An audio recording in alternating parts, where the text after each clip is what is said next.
Hey guys, David Franklin here. Just doing a little thing for Cartersville Uncut because we are living in the midst of a pandemic that none of us have ever been through, and then all the social unrest and seeing a lot of different impacts on people. So what I've got here is Dick Forbes and John Sullivan, two professional counselors, because guys, we've been talking, and so guys, as counselors, the impact of all this, what are you guys seeing? Well, David, I'm seeing a lot of anxiety, marital issues come through the counseling office. I see people who have been dealing with anxiety on some level for a lot of their life, but with things that are going on in the world, from the social unrest and the pandemic, it's just another layer that's manifested itself in their life. And so they're coming to me because of increased anxiety, maybe even some depression, marital issues just as well. Stress in relationships. Yes. Dick, how about you? Well, I fall on the addiction side quite a bit, and lots of relapses taking place. Really? Yes. It's about a 40 to 50% increase according to some of the statistics. But that also includes people who may have been casual drinkers, have increased their substance abuse, and goes along with the other, drugs, alcohol, pornographies. They interviewed the guy that owned Pornhub, and he talked about how they have just almost tripled in the use during this time. Wow. And then, of course, the other biggie is domestic violence that's beginning to take place. There's a ministry out in Los Angeles that the Archdiocese run. It's called Victims Ministry, and they've seen like a twofold increase in the number of phone calls every month. Wow. And guys, me working with all our churches and things like that, I'm watching it, hearing testimonies from ministers, but I'm watching just anybody in Bartow County, in leadership, anybody, like even with people in assisted living where they quarantine them, the reality of this is changing everything, and so nobody has regular patterns, and the stress level in people seems to be just going up. Mm-hmm. That's true. I've seen that, and we know that anxiety is really the disease of stress, and so just seeing a great deal of that, and like you just said, they're coming from. I'm seeing people from all walks of life, from leaders in the community to every place in society. I see people. It doesn't matter their class or what they do for a living. I'm seeing all kinds of people come through manifesting these symptoms just from the world in which we live. Mm-hmm. This pandemic is affecting everybody. Right. Mm-hmm. I mean, there's nobody that's untouched right now. And guys, every time, and me personally, I've experienced it. I mean, I've felt it. Every time I go to plan something, it's like the next day something else happens, and I cannot find a rhythm. Mm-hmm. So here's what we know.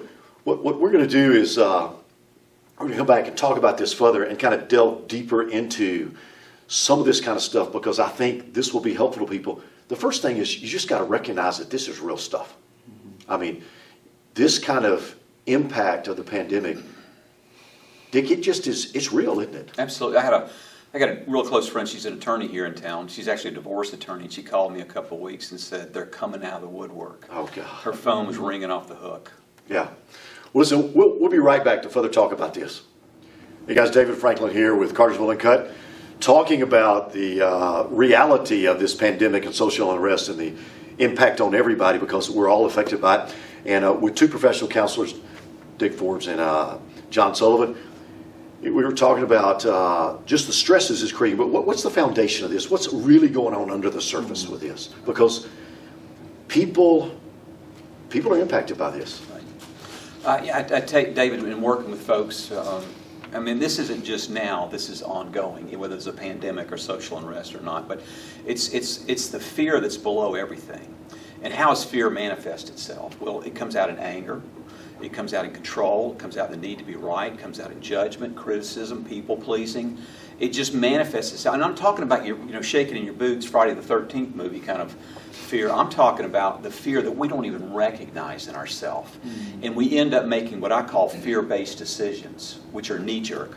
You're mad at me, so I get mad back at you. So it's the cycle that we do get into. And it's those fear-based decisions that really get us into trouble. I mean, Rollo May, who was a psychologist back in the 50s, did a lot of work around stress, anxiety, and fear. And he said all of us, fear is a good thing. If you and I look out the window right now, there's a black funnel cloud coming at us. It's duck and cover time, But then where's that chronic fear? How is that manifesting itself in all this? Listen, I see it with people, wear a mask, don't wear a mask, all kinds of stuff. I mean, I know people that are very scared to catch this, all kinds of.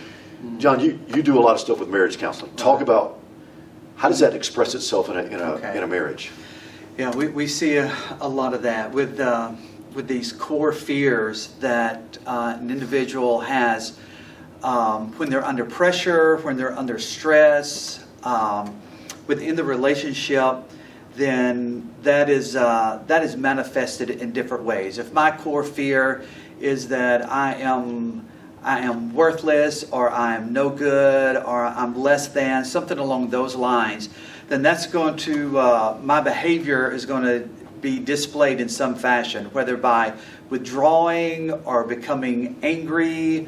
It can come out in a lot of different ways, which in return is going to trigger my partner, my spouse, because they have some core fear. This is all depending on personality, and when their core fear is triggered, they're going to react in some way, whether in one of those fashions such as anger, withdrawing, different behaviors come out from that fear, and then it in return affects their spouse, and this is what we refer to as the fear dance. So I'm seeing a lot of this play out in couples. Even this week, we've had several couples who this is playing out in their marriage, triggered by different things that are taking place in the world today, while this core fear has been there the whole time.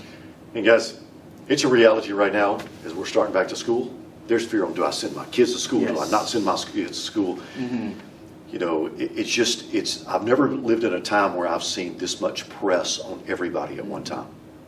Dick, you're the oldest guy in the room, okay? You're not that old, okay? All right. But have you ever seen anything like this before? Not manifested like this, not as big as it's become. I mean, probably John's seen it over his career, I've seen it over my career, but it's a manageable ball. Now it's become this gigantic ball that people don't know what to do with what's going on inside of them. And the natural tendency is to pull back. I mean, it's pull the covers over my head and close the blinds and, everybody leave me alone. Mm-hmm. I've heard the term cocooning. Okay, I just want to go cocoon. And John, I know you talked about, okay, in a marriage, somebody does that. The other spouse could, or at work, in a business, I mean, whatever it is. Right. There's this fear. I know a bunch of people whose businesses are struggling like crazy, and they're, okay, the fear of what's going to happen to my business. Mm-hmm. Is the government going to shut me down again? I mean, this is real stuff. So here's what we're going to do. We're going to come back and we're going to go a little step further. And Dick, you told me about maybe the craziest thing I've heard in this, the rat park experiment. And we're going to talk about what rats can teach us about what not to do. Exactly. Okay, because we're going to come back and talk about some practical things to do and not do. Hey guys, David Franklin here with Dick Forbes and John Sullivan, a couple of professional counselors, guys, talking about the reality of this pandemic and social unrest. And we didn't get into all the political stress, but that's all part of it and the way that it's impacting everybody. And guys, y'all have been very good about articulating this is creating stress like we have not seen at this level. And it's expressing itself. Dick, run down through that list that you just started running down through. Well, when people isolate, which is, again, we're not created that way, but there's been an increase in substance abuse, alcohol abuse, pornography, as I mentioned, domestic violence has gone through the roof, and of course, anxiety has gone through the roof with all this. So all those things are very symptomatic of that isolation. Hey, listen, any of y'all got the COVID-10? Because, I mean, that's eating is, I mean, it's managing pain. People do things. So, guys, let's talk about now in the next section, what can people do to really make sure that they're being healthy in this? And Dick, I'm going to look at you first because you just mentioned isolation. And that's one of the things that if you go isolate, you're in trouble. So talk about that. Isolation can be the kiss of death because we were created to be social creatures. We were created to have interaction with people. In the 1970s, there was a psychologist by the name of Bruce Alexander who did this. It's called the rat park experiment. If you want to Google it, it's pretty interesting. Anyway, so he took these rats and he isolated them, put them in these cages, and he gave them 2 bottles of water. One was plain water, and the other was laced with either cocaine or heroin. The rats that were isolated literally overdosed. They kept going back to the lace bottle over and over until they died. So to prove his theory on isolation, he built this rat park. Had the wheels and the balls and lots of other rats. They could mate and breed and run around and everything. And he put the same 2 bottles of water in there. Consistently, they went for the unlaced water because they had the socialization. They would go taste the laced water, but they wouldn't go back to it after they did that. So again, it just validates what's going on with us culturally right now. When we isolate, we self-destruct. And so, guys, what you're saying is don't isolate. Mm-hmm. And that's really hard right now because they're telling us. I mentioned this. My mother is in assisted living, isolated, and I can't go visit her. Right. So what can we? How do we make sure we guard ourselves from isolation? Throw something in there, guys, because I'm seeing the society and the pandemic is trying to force us to isolate. So what can we do? Mm-hmm. I think we have to be really intentional not to isolate. That is, try to keep a normal routine as much as possible, even utilizing video to talk with friends, family, neighbors, and things like that to help. I know it's not the same as being face-to-face with someone, but it does at least provide some interaction. So trying to keep as much of a normal routine as possible. Because I know a lot of people are doing picnics and having neighbors come over outside and all that kind of stuff. And it's just kind of a crazy time right now. How important is our routines? John, you just mentioned that. Routine is very important, I think, because it does give us somewhat of a sense of control, which in these days we feel like we've lost a great amount of control over a lot of different things. And so it provides some sense of control and some familiarity also with our surroundings. So just being intentional about that. Okay. Yeah. Guys, we're going to take a little break. When we come back, we want to continue building on this list of things people can do to be as healthy as they can be during this time. So guys, we'll be right back. Hey guys, David Franklin back. Cartersville Uncut with 2 professional counselors, Dick and John. We are talking about the impact of this pandemic and all this kind of stuff. And guys, we really want to not just talk about the reality of the stress it's creating, but give people simple handles on how to walk through these days and flourish. I mean, because we were created to flourish at all times. So we talked about not isolating. We talked about some kind of consistent schedule. What else would you add to that?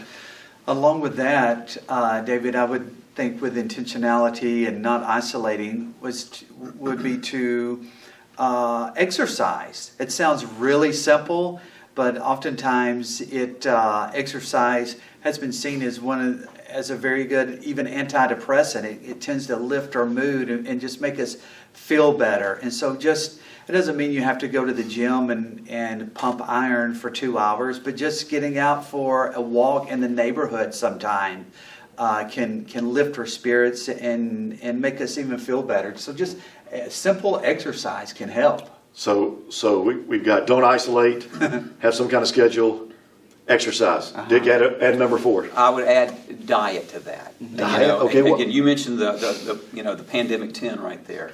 But we tend, when we isolate, sugar is a drug. I mean, it hits the dopamine receptor in the brain, which is the pleasure area of the brain. And so we get addicted to it. So we eat sugary things, things loaded in caffeine, and all that does, you hit the spike and then you crash. And the other thing I would add to that is sleep. I don't care who you are. If you're not sleeping, you're not coping. We got to hit that REM stage sleep. We have to go through the cycle of our sleep stages at night. It's a restorative, it's a regenerative process that we have to go through. And then one more thing I'd add to that too is hope. With people that give up hope die. They curl into a ball, they just give up. Or during this time, some people become evil. They become very self-centered, very, very much want to take care of myself. And the third thing are people who become good people. They go out and help other people. There's something therapeutic and good about that helps us when we reach out to other people. But don't lose hope. As we're going to come back and follow up on that, but I want to make sure, okay, sleep. If you have gotten into, and I've heard a bunch of people talk about this, an irregular sleep pattern, what do you do to get back on a regular sleep pattern? To get back on a regular sleep pattern, just recognize, listen to your body and what you need personally. Some people need 4 or 5 hours a night. Some need 8 hours or more. But just recognize that the need for sleep is a real need. And when that gets out of balance, then oftentimes everything else seems to be out of balance. So recognizing that this is a real need for you to get the proper amount of rest every day. John, I just because of working with the school system and doing Read to Grow, found out that, and I didn't know this, but that little cell phone thing that we've got, reading it in bed, I've learned that's not wise. Put that thing down, because it's a brain stimulus, and having the TV on. I mean, I now try to regulate. Okay, here's when I sleep, and here's when I do other stuff. Exactly. So, all right, Dick, I want to. You talked about sugar is really a drug. People in isolation have a tendency not to eat well. So what can they do? One is just accountability. You tell people that you want to change your diet. And we're not talking about, crazy kind of stuff, but, am I eating regularly? Am I getting all the nutrients that I need? The body and the mind are so interconnected. And we haven't even scratched the surface with that in the medical field. But having that regular diet and making yourself accountable to this. There's a number of support groups online that you can participate in, that have to do with overeating or, bulimia or, the other extremes and those kind of things. So yeah, guys, when we come back, y'all have actually brought up a couple of others, and we're going to touch on those and then wrap this thing up. So, guys, we'll be right back. As David Franklin back with John Sullivan and Dick Forbes, professional counselors, talking about this crazy pandemic and the social unrest and the stress and the anger. And, man, I've got all these stories like y'all do of people that are acting out in anger. But we didn't want to just identify the problem and start building some things. What can people do? And, guys, you'll be talking just really, really great about simple things like diet and exercise and things. But, Dick, you mentioned something this last time that I thought was huge. And one of the things that we see and encourage all the time is go be a blessing to somebody.